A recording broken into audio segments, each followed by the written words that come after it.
Bueno, pues buenos días a todos. La verdad que un placer muy grande estar aquí con todos vosotros y agradezco mucho a Osgar la invitación. Yo voy a hablar bastante de genómica y menos de inteligencia artificial, porque es lo mío. Pero voy a decir cómo va a impactar también en la medicina y hablar también de alguna idea y de cómo nos va a impactar también en el sector concreto de la medicina personalizada y dónde están también los retos. Mira, la medicina genómica, de lo que voy a hablar hoy fundamentalmente, es igual que la inteligencia artificial, una de las ciencias disruptivas de este siglo.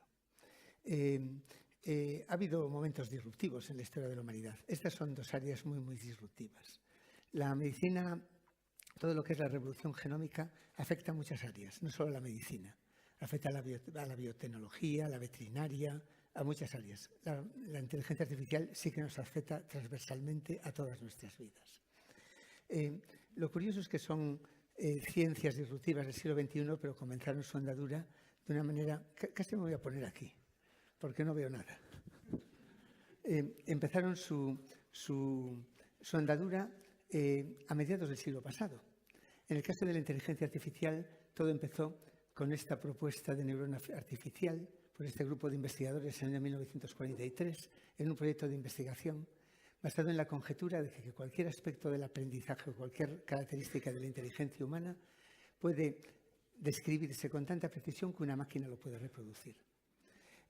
Así empezó, con este grupo de personas en este proyecto que veis aquí. Ya en el 58 ya se lanzaba la idea de máquinas de autoaprendizaje que podían hablar, que iban a poder ver, escribir, reproducirse a sí mismas, ser conscientes de su existencia.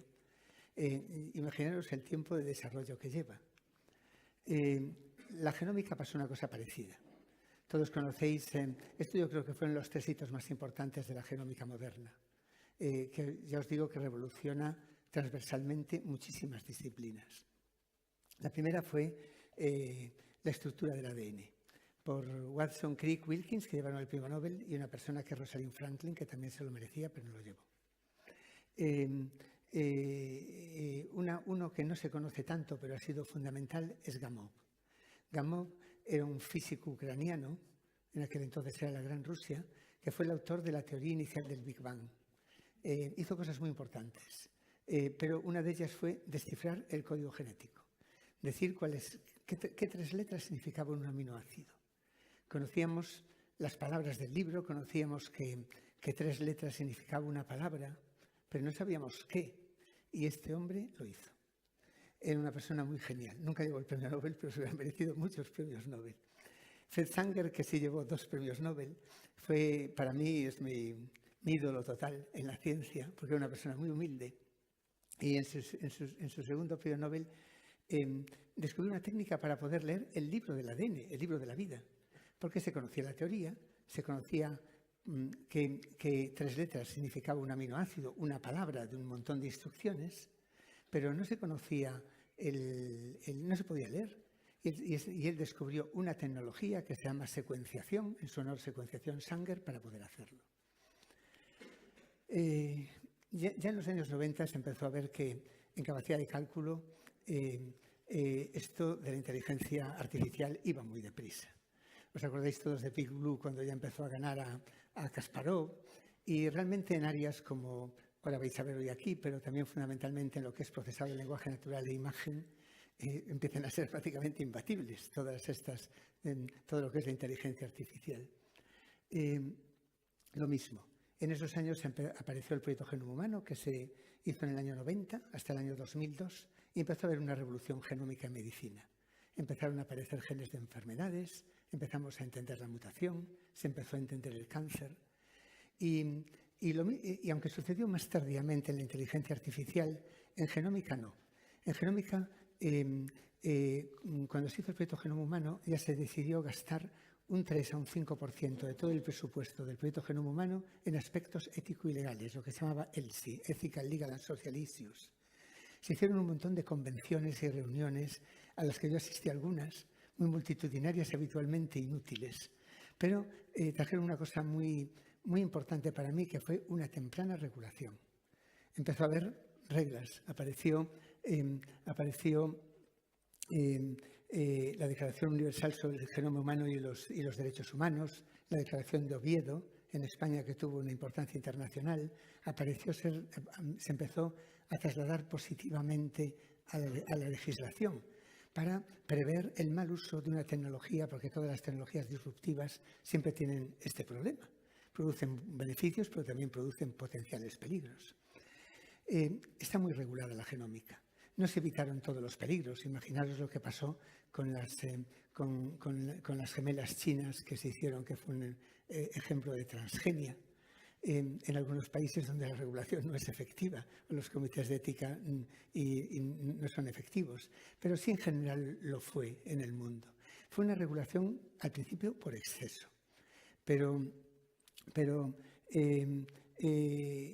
a mí no me preocupa que sea por exceso. Yo aplaudí mucho que la Eurocámara hace un tiempo aprobara la ley de inteligencia artificial. Aquí en Galicia sacamos también un real decreto, pero la verdad que esto me parece muy importante, la regulación, porque impide que vas a modo y después, si no, acabas sufriendo lo que yo llamé en su momento la maldición del por si acaso. Le pasó a los transgénicos. Mira, son los alimentos seguramente más regulados del mundo, los más seguros. Nadie los coma, no se pueden ni vender, no los venden, porque tienen la maldición del por si acaso. Si empieza a haber abusos o malos usos, tenemos un problema. Y de esto os hablaré al final. Yo os dije que os voy a hablar de medicina personalizada, que hoy día es prácticamente sinónimo a medicina genómica. Medicina personalizada es un término sinónimo a medicina de precisión, que es un término más americano, y medicina personalizada es un término más europeo. De hecho, por la Unión Europea tenemos definición de medicina personalizada, pero no de medicina de precisión. Son términos sinónimos. Está definida por el Consejo de Ministros de Sanidad de la Unión Europea como un modelo médico que usa la caracterización de los fenotipos y los genotipos de los individuos para dirigir la estrategia terapéutica adecuada a la persona adecuada, al tiempo adecuado, y también, y esto es muy importante, para determinar la predisposición a la enfermedad y para poder dar a tiempo una prevención dirigida. Está considerada un pilar europeo en todos los planes europeos, porque claramente es ya el presente de la medicina, pero lo va a ser mucho más el futuro de la medicina. Y todo el boom que vivimos hoy día de la medicina personalizada, que no vino de la academia, vino de la industria farmacéutica, porque se encontraron con un problema de que una crisis, esto lo viví yo, que estuve en una época de mi vida que aprendí mucho en la Agencia Europea del Medicamento, porque aprendí de regulación. Y veía claramente que la industria farmacéutica tenía muchas cosas positivas, pero también tenía algunos problemas y algunos nubarrones enfrente. No le costaba más dinero producir un fármaco, pero vale muchísimo dinero poner un fármaco en el mercado. Pero sí tenían muchas menos aprobaciones por los organismos reguladores. O sea, el fracaso era muy alto. Y al principio del desarrollo de fármacos, en los años 80 y 90, se caían en fases iniciales, en fase 1 y 2, por problemas de farmacocinética y farmacodinámica. Entonces, se caía el fármaco, pero no pasaba nada, porque no se habían gastado casi nada. Pero finalmente acababan todos cayéndose, ahora se caen por eficacia. Y claro, llegas a una fase 4, te gastas una pasta y no es más eficaz que lo que hay, es un fracaso. Es un golpe económico brutal. Entonces, ellos mismos pensaron, ¿y si buscamos unos biomarcadores que, aunque no nos funcione para la población general, nos funcione para un grupo? Y esto surgió así. Y ya ahora, que estoy también en el mundo del desarrollo de los fármacos en preclínica, ya en preclínica no se piensa ya en una molécula sin pensar ya en lo que se llama companion stratification, sin mirar ya biomarcadores desde el principio que te permitan identificar un grupo donde responda mejor. Y esto es debido a que la enfermedad es heterogénea. La enfermedad son muchas cosas. Son un conjunto de causas y si tú das un tratamiento para todas conjuntas, no vas a ser nunca más eficaz. Imaginaros que pensaseis que la fiebre es una enfermedad y le dices a todos un antibiótico. La fiebre la puede producir un traumatismo, una reacción inmune, una vacuna. por más que hagas, no aumentas la eficacia terapéutica, porque tú te estás dirigiendo, en cambio, si haces uno para una cosa concreta, ¿entendéis? Va de esto. También las reacciones adversas a fármacos son un problema grave de salud. Suponen entre la cuarta y sexta causa de muerte en los países desarrollados. Y también es importante buscar biomarcadores para ver quién responde bien y quién responde mal. Mi padre se podía tomar un antiinflamatorio con chorizo y no le pasaba nada, pero yo si no me tomo un omeprazol se me fura el estómago. Hace falta biomarcadores para ver cómo respondes a un fármaco, tanto en la eficacia como en los efectos adversos. Este es el concepto de medicina personalizada. Buscar biomarcadores que te permitan lo que llamamos estratificar la enfermedad, dividirla en grupos donde un fármaco funcione mejor o ver qué va a responder ese fármaco, cómo va a responder ese fármaco a un individuo. Y la gran mayoría de marcadores que tenemos hoy día son genómicos. En el futuro va a haber otros, pero en este momento los biomarcadores son genómicos y de ahí esta definición que os conté de la industria farmacéutica, de la Unión Europea, que identifica genotipo, o sea, genética, porque ya os digo que son los biomarcadores que en este momento representan el 99%, pero va a haber más, y es otra cosa también de la que os voy a hablar. También otro concepto que me importa mucho que se entienda, porque normalmente tenemos una formación en genómica y genética tremendamente deficitaria, no en todos los niveles educativos, en secundaria es muy buena, la tenemos muy mala en medicina y este es un problema en la medicina que vivimos actualmente. Pero que entendáis que, como entendéis todos, somos genes y somos ambiente, lógicamente. El ambiente nos modula. Hay enfermedades que son muy ambientales. Pero imaginaros, por ejemplo, en la severidad del COVID, que es un problema ambiental, es un coronavirus. En la severidad de la COVID, el 50% es genética. Y además la entendemos súper bien. Depende tanto tus características individuales como el tipo de virus, carga viral, todas estas cosas. En la enfermedad somos más o menos 50% genética y 50% ambiente. Y de forma distinta por grupos de enfermedad. Por ejemplo, en cáncer somos bastante más ambiente que genética. En enfermedades o trastornos psiquiátricos somos mucho más genética que ambiente. Pero aquí viene otro concepto. Diréis, entonces puedo, mirando los genes, ver si una persona tiene esquizofrenia. No, porque la mayor parte de la contribución de la predisposición individual a la enfermedad no es que un gen esté mutado o esté mal, sino es variación común, letras que tenemos todos y que en unas combinaciones complejas nos predispone. Pero no tienes nada mal en tu libro del genoma, solo tienes variantes comunes que todos tenemos que te predisponen. Es parte de la variabilidad que nos ha hecho el éxito que tenemos como especie.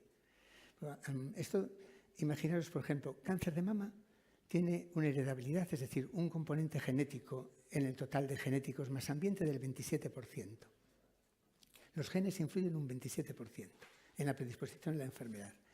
Cáncer de mama hereditario, mutaciones en BRCA y estos genes, es el 2% de ese 27%. El resto es variación común. Genes que igual te hacen más gordito o que yo qué sé. Un montón de genes, variaciones comunes que te predisponen a tenerlo. Hasta aquí este concepto entendido.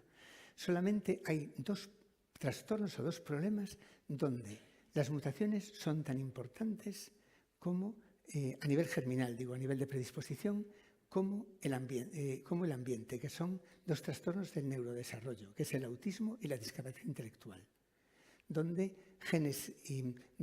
las mutaciones que te originan un problema son tan importantes como la variación común. En el resto no. Hasta aquí conceptos que quiero introducir porque si no después no se entiende. Todo el proceso de descubrimiento de biomarcadores para hacer medicina personalizada tiene tres fases. Una que es de discovery, de investigación, buscarlos. Otra es de validación y aprobación regulatoria, que este es un problema para los cuales los organismos reguladores tienen grupos de trabajo que te los validan. Este es un problema para las compañías farmacéuticas importante, porque si tú tienes que dividir hacer ensayos clínicos para probar la validez, pero ya para un subgrupo reducido, necesitas Ns más altos. Y entonces hace los ensayos clínicos más caros. Este es un gran reto que hay que ver cómo se puede, que es un problema. Y por último, si tienes un biomarcador que tienes que utilizar, que está en ficha técnica del medicamento, que te lo aprobó la EMA y nadie te lo hace, o no sabes que se puede hacer, pues tienes otro problema. En España generalmente los problemas van de aquí de menor a mayor. Y en este momento la medicina personalizada tiene 3 grupos importantes de aplicación. Uno es el diagnóstico de la enfermedad rara, que son mayoritariamente aproximadamente un 90% enfermedades genéticas. Son raras, tienen una frecuencia. Rara es un concepto de frecuencia. Es cuando es una frecuencia inferior a 1 por 2000 en la población para enfermedad rara. Para cáncer raro es un poco distinto la frecuencia. Pero cambia también por países. Estados Unidos tiene otros números, os digo en Europa. Y la verdad que son raras, pero hay miles.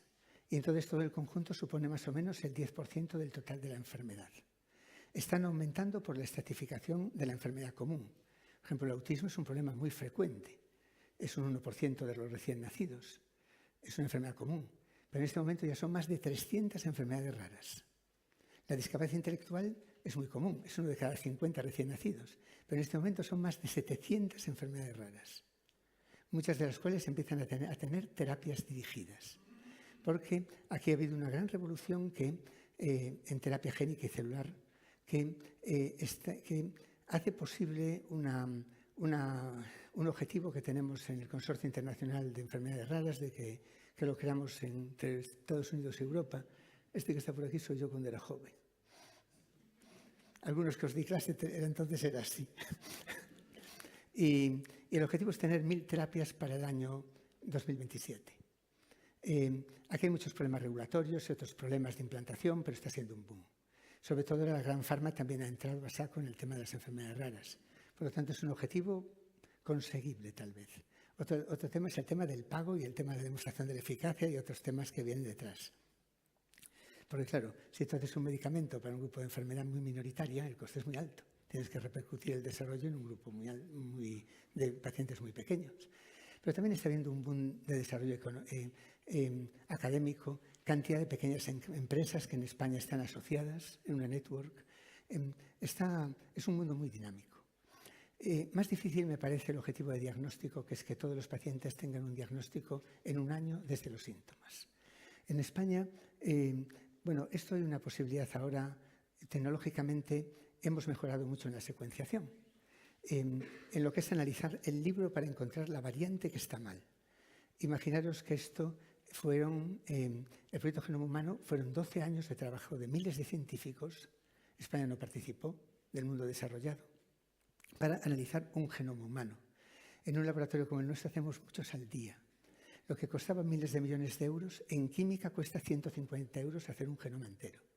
Nos cuesta más en almacenamiento, porque un genoma no te cabe en un laptop, en un ordenador. Nos cuesta más en almacenamiento que en hacerlo. O sea que imaginar cómo cambia también el concepto de todo. Pero claro, te ha facilitado muchísimo el diagnóstico. El standard of care, lo que hacemos habitualmente es el exoma. No hacemos todo el genoma, sino que hacemos el 2% del genoma, que es el que tiene instrucciones concretas. Es la parte que más entendemos. Es cuando vemos una mutación que cambia una frase que dice una instrucción. Pero aquí tenemos también un problema. En Galicia está extraordinariamente bien organizado porque tenemos una estructura centralizada con todos los inconvenientes que puede haber a lo mejor de que es un área de tanto crecimiento que el tener personal y personal formado que se pueda hacer cargo de un incremento de demanda continuo es complicado. Pero la verdad que tenemos un modelo muy organizado, muy centralizado y sin duda alguna el más coste efectivo del país en coste-calidad con muchísima diferencia. Pero tenemos retos también. Igual que en España, el diagnóstico, que tardamos mucho tiempo en dar diagnósticos. También hay muchísimos enfermos que tienen que hacer, muchísimos pacientes que tendrían que tener un diagnóstico y no lo tienen. Hace poco hice un estudio que no sé de dónde quité el dinero, porque no tenía proyecto para ello, para los colectivos de discapacidad intelectual de Galicia, porque son enfermedades básicamente genéticas, encontramos más de un 55% de diagnósticos en más de 500 personas. Muchos tenían 2, 3 y 4 hermanos afectados. Esto no es tolerable en un país desarrollado en el siglo XXI, que estas cosas pasen. De modo que hay un montón de gente que no tiene diagnóstico porque no llega al diagnóstico. Aquí tenemos que mejorar mucho la estructura de asesoramiento genético, igual que en el país. Esperamos que la especialidad de genética, en la que Antonio Fernández Campa está detrás y luchando duramente también, sea una realidad pronto, porque es el único país del mundo desarrollado que no la tiene y esto seguramente ha originado esta falta de capacitación o este caos. Pero en Galicia ya os digo que por lo menos está súper bien organizada la parte de diagnóstico. Pero tenemos un problema. Leer libros enteros y encontrar una letra que está mal es complejo. Necesitas bioinformática y necesitas capacidad de computación. Aquí no está tampoco el cuello de botella. Tenemos máquinas que secuencian, nosotros unas capacidades tremendas, tenemos bioinformáticos capacitados y capacidad de computación, pero cuando tú comparas un genoma de un niño con epilepsia y con problemas, que claramente parece un problema genético, con otro genoma de referencia que utilizamos de una persona sana, vas a encontrar muchísimas diferencias. Los bioinformáticos hacen filtrados para quedarse con las 10 letras que pueden ser la causa del problema. Pero aquí viene otro problema. Esas 10 letras que pueden ser la causa del problema, tú puedes hacer dos cosas. Reportarlas al clínico, es decir, puede ser esto, arréglatelas. Eso se llama un informe de muy mala calidad, porque le dejas al clínico en una situación que a lo mejor le basta, pero lo va a hacer mal, porque seguramente va a errar intuitivamente en su diagnóstico. O bien puedes hacerlo bien y ponerte a trabajar en ellas. Pero esto es hacer una correlación que llamamos genotipo-fenotipo. Pero de un exoma a uno de nuestros adjuntos le dura una mañana y un genoma entero 2 mañanas. Y tenemos miles y miles. Porque los clínicos no están entrenados en darnos lo que se llama campos HPO, que son Human Phenotype Ontologies, aunque damos esos trainings para los clínicos que quieran. Pero para explicároslo, a mí se me viene un caso de un niño que pone niño sindrómico, es que tengo que mirar 22.000 genes. Tengo que meterme en la historia clínica a ver si tiene, a ver qué le pasa. En muchísimo detalle, pero si me dice, tiene epilepsia, tiene coloboma de iris, tiene las cejas así raras, tiene arritmia. Entonces ya digo, esta no es, esta es. Claro, nuestra esperanza aquí viene por parte de la inteligencia artificial haciendo procesado natural de la historia clínica. Por eso estamos lanzando una opción de compra pública innovadora, que no sé en qué fase está, cuando venga, no tengo ni idea en qué fase está, pero con la idea de alguien que nos dé esta herramienta para poder acelerar nuestros diagnósticos. Y en eso tenemos mucha esperanza. Otro campo de mucho desarrollo es la farmacogenética. No os voy a hablar mucho de ella, pero en el 40% de los fármacos hay indicaciones farmacogenéticas, muchas obligatorias. No todo lo obligatorio, ni siquiera que es obligatorio en ficha técnica, los clínicos saben que tienen que usarlo. Hace falta aquí también otra educación, también otra información y otra formación. Otra sí se usa. Aquí en Galicia también somos muy pioneros. Esto afecta a la oncología, lógicamente, pero afecta también a cardio y afecta sobre todo también a psiquiatría. Aquí en Galicia lanzamos un programa innovador muy bonito que es para la introducción de la farmacogenética en psiquiatría, donde los niños que entran en las unidades de genética de psiquiatría infantil, antes de entrar, tienen un test farmacogenético hecho que le permite decir qué fármacos no le va a responder o le van a ir mal. Y también en dos áreas sanitarias, Santiago y Vigo, las personas que reciben antipsicóticos de POD para paliperidona, aripiprazol y risperidona. Cáncer, no os voy a hablar mucho de él, pero ya veis que el cáncer es un problema de mutación somática, pero las terapias dirigidas para el cáncer han revolucionado el tratamiento, seguramente habitualmente en segunda línea de cáncer, pero cada vez más también a veces en primera línea. Y claro, esto nos supone en oncología y oncohematología una revolución. Tenemos una cantidad de trabajo. Imaginaos en la Fundación de Medicina Xenómica, para que os deis una idea de cifras, tenemos más o menos 40.000 pacientes al año. 2.500 es diagnóstico prenatal, 2.500 es farmacogenética.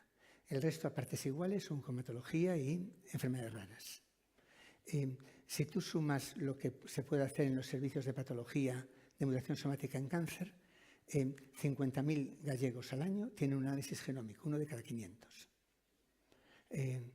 1 de cada 500, sí. Bueno, son 50.000, sí, o 50. 1 de cada 50. 1 de cada 50 gallegos al año tiene un análisis genómico. Y en Galicia sí tenemos publicado una estrategia de oncología de precisión. Nos falta, y estamos en ello, publicar las otras estrategias de farmacogenética y de enfermedades raras. Recientemente el Sistema Nacional de Salud publicó una nueva cartera de servicios de genética y genómica que es amplísima. Publicó un primer grupo de patologías y ahora está publicando un segundo grupo de patologías antes de fin de año. Son miles. Esto es una parte importante.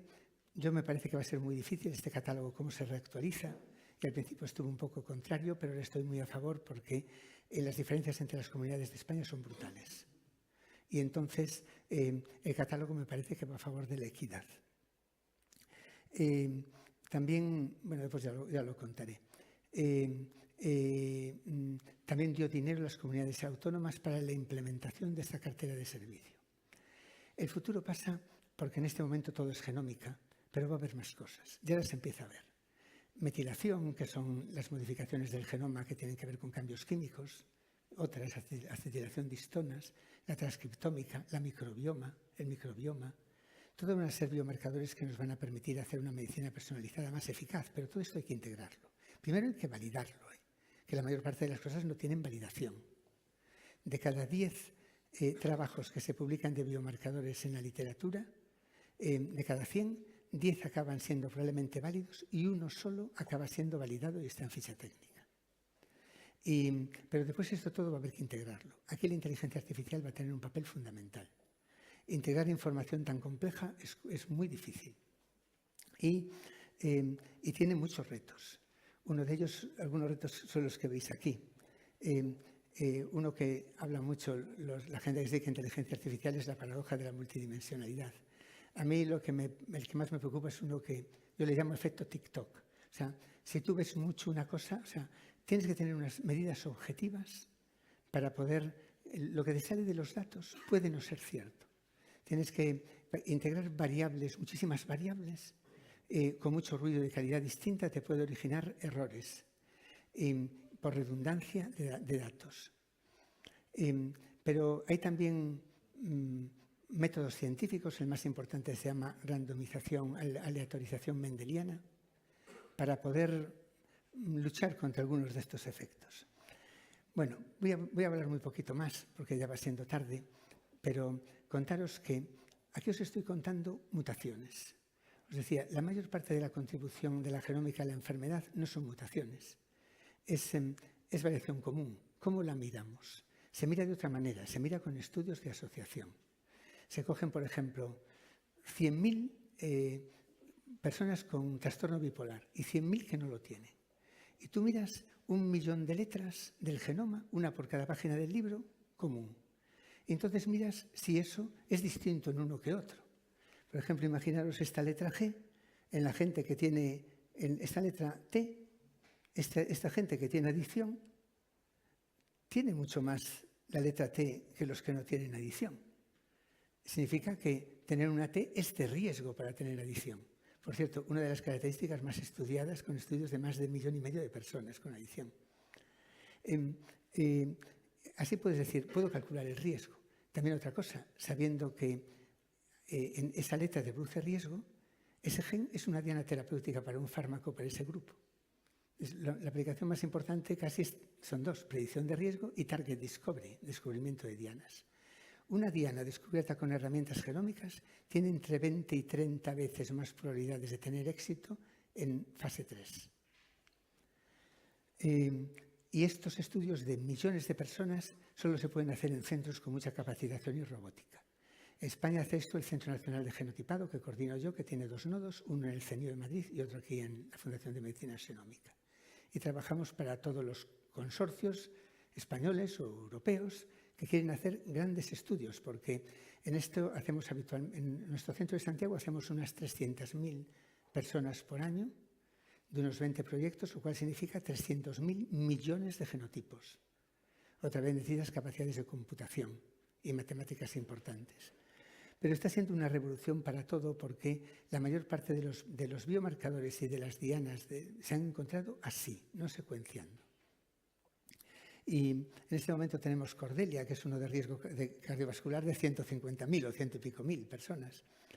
Esto nos está empezando a permitir conocer el riesgo genético de enfermedad común. El riesgo genético no vale por sí solo, porque solo lo conocemos en parte, y porque el riesgo ambiental, epidemiológico, clínico es también una parte importante, pero sí que te lo permite mejorar, las estimas. Y esto se llama hacer estimas de riesgo poligénico, y vienen muy fuerte, predicen bien. Si pudieses predecir una cosa en Reino Unido al 100%, en España predeciríamos un 70%. Y claro, estas son cifras importantes. Y entonces por ello se lanzó en Estados Unidos un proyecto que se llama All of Us, que lo anunció Obama en su momento para hacer 1 millón de norteamericanos. Y en Europa lanzamos el proyecto del 1.000.000 de genomas, que coordino yo, el Mirror Group español. Y bueno, y finalmente, dentro de este boom de la medicina personalizada, España apostó por ella, dentro del PERTE de Salud de Vanguardia, que se invirtieron más de 3.000 millones de euros de momento. Se invirtieron para 3 cosas. Uno, datos, hacer un data lake sanitario. Otro, terapias avanzadas. Y otro, medicina personalizada. Para medicina personalizada se creó una infraestructura que se llama Impact. Impact es una estructura que tiene primero una cohorte española de 200.000 personas que está empezándose a hacer, llevan 7.000 y pico recogido, un programa de datos que dirige Alfonso Valencia del BSC, del Barcelona Supercomputer Center, y un programa de medicina genómica que coordino yo y donde hicimos 3 grandes centros de capacidad de secuenciación en España, que son CENAG en Barcelona, Nasertic, una empresa pública navarra, y nosotros en la Fundación de Xenómica. Y mientras no teníamos datos de la corte, hicimos una network de 110 hospitales del país, de modo que todo paciente con una enfermedad rara no diagnosticada, un cáncer raro, un cáncer hereditario no diagnosticado o un cáncer de origen desconocido, le hacemos el genoma entero. Y ha sido un esfuerzo tremendo, porque pues esos datos también los podemos emplear, tienen los requisitos éticos y legales para poder compartirlos y para poder después pasar a ese esfuerzo común del 1.000.000 de genomas europeos. Pero estamos dando un 20% de diagnósticos en gente que llevaba una media de más de 10 años esperando un diagnóstico, porque le hacemos el genoma entero. Es algo que no está en cartera de servicios, cuesta mucho más. Pero también así valoramos como si se puede o no pasar a cartera, si es coste eficaz o no. Es un esfuerzo que os digo que hay más de 500 personas involucradas y expertos hay más de 2.000 involucrados de todo el país y que en condiciones de equidad absoluta los enfermos tienen acceso al diagnóstico. Ahora acabamos de presentar la segunda fase con estos fondos Next Generation. Y bueno, y ya para acabar, hablaros del proyecto Xenoma de Galicia, que para mí es el proyecto más ambicioso y más bonito fuera del UK Biobank, o incluso mejor, que hay en el mundo. Y que a ver si conseguimos que sea un proyecto de país. Es un proyecto tremendamente ambicioso que lo que pretendemos es, se plantea primero como tener el genoma de, bueno, a ver a cuánto llegamos, ¿no? La idea original era de 400.000 gallegos. Nosotros no tenemos capacidad de secuenciar 400.000 personas, ni nadie en España, ni nadie seguramente. Esto hay que hacerlo en un marco de colaboración público-privada, es obvio. Pero lo planteamos inicialmente como un programa de cribado, porque de paso que tenemos la información, vamos a devolver a los participantes datos de si tienen cáncer de mama y ovario familiar, cáncer colorectal e hipercolesterolemia familiar. Esto nos permite también valorar cuál puede ser la eficacia de un cribado poblacional. Os digo que el futuro va por aquí, pero va todavía más. Va por la predicción de riesgo de enfermedad común, que no es solo hacer cáncer hereditario, sino hacer variación común. En ya 4 países europeos, a los 20, ya no se hace solo una mamografía. Y esto va por ahí. Haces primero una estima de riesgo de cáncer de mama a los 20 años. Si el riesgo es alto, le tendrás que hacer una mamografía cada poco. Si el riesgo no es alto, no se la tendrás que hacer nunca. O sea, tú te gastas lo mismo en un cribado, pero lo haces mucho más dirigido. Y esto ya os digo que va en esta dirección. Es un programa súper ambicioso, pero para que os deis cuenta de la magnitud, si hacemos el genoma de 400.000 gallegos, solo en datos, todo lo que se ha metido en toda la historia clínica del Janus, todo lo que tiene el Sergas de datos, de imagen, de todo, es inferior en meter los genomas aquí. Claro, esto implica un mundo ya solo de almacenamiento y capacidad de computación, pero también implica que esto va a valer para muchas cosas. Fundamentalmente te va a permitir hacer real world data, mirar cuál es la eficacia realmente de lo que te venden. Te va a permitir hacer prevención personalizada. Te pueden permitir un montón de target discovery, pero vas a necesitar también inteligencia artificial para abordar todo esto. La integración de datos tan complejos y tan numerosos sin el concurso de la inteligencia artificial es imposible. Y hay que ir desarrollando también todo paralelamente. En Europa hay pocos ejemplos parecidos. Está Estonia, en España está NAGEN y el proyecto de Cohorte Cantabria, que son 50.000, que van a hacer lo mismo. O sea, no somos el único ejemplo, somos el más grande. La ventaja sobre UK Biobank es que si nosotros conseguimos hacerlo bien ético y legalmente, tendremos la ventaja de que si podemos hacer data mining de historia clínica y follow-up, seremos mucho más potentes que UK Biobank, que tienen información nada más que por cuestionario, que es como una foto fija en un momento y limitada. Y esto puede ser un beneficio para Galicia y para la investigación del mundo de la enfermedad impresionante. Por eso a ver si lo conseguimos, que tiene que ser el esfuerzo de todos y que todo el mundo lo vea como una oportunidad impresionante para nuestra tierra y nuestro país. En medicina, bueno, esto deciros que os hablará Beni seguramente de datos clínicos y el Data Lake, pero la información genómica, el Ministerio de Sanidad para la implantación de cartera lo está haciendo muy bien. Y ha puesto un programa que se llama SIGENES, que nos está haciendo trabajar mucho a todos, pero que nos va a permitir ver, primero, tener todos los datos genómicos en un sitio, en un repositorio, pero también y uniformes. También mirar cómo cumple cada comunidad autónoma la cartera de servicios, cómo lo está haciendo de bien. Finalmente, deciros que yo aplaudo muchísimo la nueva ley europea de espacios de Health Data Space. Creo que es una oportunidad. Hace 3 días publicamos un grupo de científicos europeos importante, un artículo en Nature Medicine, donde hablamos de la oportunidad que representa esta ley para todo lo que es la investigación y el desarrollo industrial de Europa. Es una oportunidad enorme que espero que la aprueben todos los Estados miembros, que quede este trámite, porque creo que es una oportunidad grandísima. Y finalmente acabo diciéndoos que el reto que veo más importante es el de educación.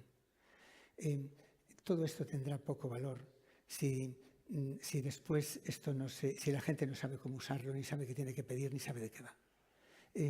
Incluso pueden generarse oportunidades para compañías que no son, que consciente o inconscientemente no cumplen estándares, como estos que te venden